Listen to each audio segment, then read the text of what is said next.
जय हिंद दोस्तों। तो આજના વિડીયોમાં આપણે ધોરણ 10 હિન્દી વિષયની જાન્યુઆરી 2026ની 80 ગુણની દ્વિતીય પરીક્ષાનું સંપૂર્ણ પેપર સોલ્યુશન જોવાના છીએ। માટે વિડીયો પૂરો જોજો, વિડીયોને લાઇક કરજો, તમારા બધા મિત્રો સાથે શેર કરજો। તો ચાલો શરૂ કરીએ આજનો વિડીયો। દોસ્તો ધોરણ 10 હિન્દી વિષયની જાન્યુઆરી 2026ની 80 ગુણની દ્વિતીય પરીક્ષાનું સંપૂર્ણ પેપર સોલ્યુશન પીડીએફ ફોર્મેટમાં ડાઉનલોડ કરવા માટેની લિંક આ વિડીયોના ડિસ્ક્રિપ્શનમાં આપેલી છે। તેના પર ક્લિક કરીને તમે ક્વેશ્ચન પેપરની અને તેના સંપૂર્ણ પેપર સોલ્યુશનની બંને પીડીએફ ને સૌથી પહેલા ડાઉનલોડ કરી શકો છો। અથવા તો દોસ્તો પેપર સોલ્યુશનની પીડીએફ ડાઉનલોડ કરવા માટે તમારે ગૂગલ ઉપર સર્ચ કરવાનું છે www.mygkguru.in। આ વેબસાઇટ તમે સર્ચ કરશો એટલે જે પહેલી લિંક આવશે એના ઉપર તમારે ક્લિક કરવાનું છે। જેવું ક્લિક કરશો એટલે સોલ્યુશન માટેની mygkguru.in આ વેબસાઇટ ઓપન થઈ જશે। વેબસાઇટ ઓપન થયા પછી તમે સ્ક્રોલ કરીને થોડાક નીચે જશો તો ત્યાં તમને દ્વિતીય પરીક્ષાના સોલ્યુશન માટેના ધોરણ વાઇઝ લીલા રંગના બોક્સ જોવા મળશે।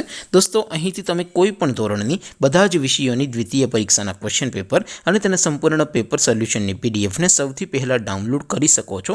જેમ કે દોસ્તો અત્યારે હું ધોરણ 10 માટે STD 10 વાળા બીજા બોક્સ ઉપર ક્લિક કરીશ। જેવું ક્લિક કરશો એટલે નવું પેજ ઓપન થશે।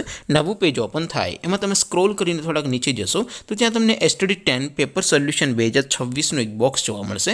જેમાં દોસ્તો નીચે લખેલું છે STD 10 હિન્દી પેપર, તેની સામે ડાઉનલોડ બટન છે તો એ ડાઉનલોડ ઉપર ક્લિક કરશો તો ધોરણ 10 હિન્દી વિષયની દ્વિતીય પરીક્ષાનું પ્રશ્નપત્ર પીડીએફ ફોર્મેટમાં ડાઉનલોડ થઈ જશે। તેની નીચે લખેલું છે STD 10 હિન્દી સોલ્યુશન, તેની સામે પણ ડાઉનલોડ બટન છે તો એ ડાઉનલોડ ઉપર ક્લિક કરશો તો ધોરણ 10 હિન્દી વિષયની દ્વિતીય પરીક્ષાનું સંપૂર્ણ પેપર સોલ્યુશન પીડીએફ ફોર્મેટમાં ડાઉનલોડ થઈ જશે। તો દોસ્તો આવી રીતે તમે ધોરણ 10ના બધા વિષયોની દ્વિતીય પરીક્ષાના ક્વેશ્ચન પેપર અને તેના સંપૂર્ણ પેપર સોલ્યુશનની પીડીએફને www.mygkguru.in આ વેબસાઇટ પરથી ડાઉનલોડ કરી શકો છો। તેમ છતાં કોઈ ક્વેરી હોય, કોઈ પ્રશ્ન ન સમજાતો હોય તો નીચે કોમેન્ટ કરીને પૂછી શકો છો। અધરવાઇઝ આપણે નવા વિડીયોમાં મળીશું, ત્યાં સુધી રજા આપો। આવજો દોસ્તો, જય હિન્દ, વંદે માતરમ।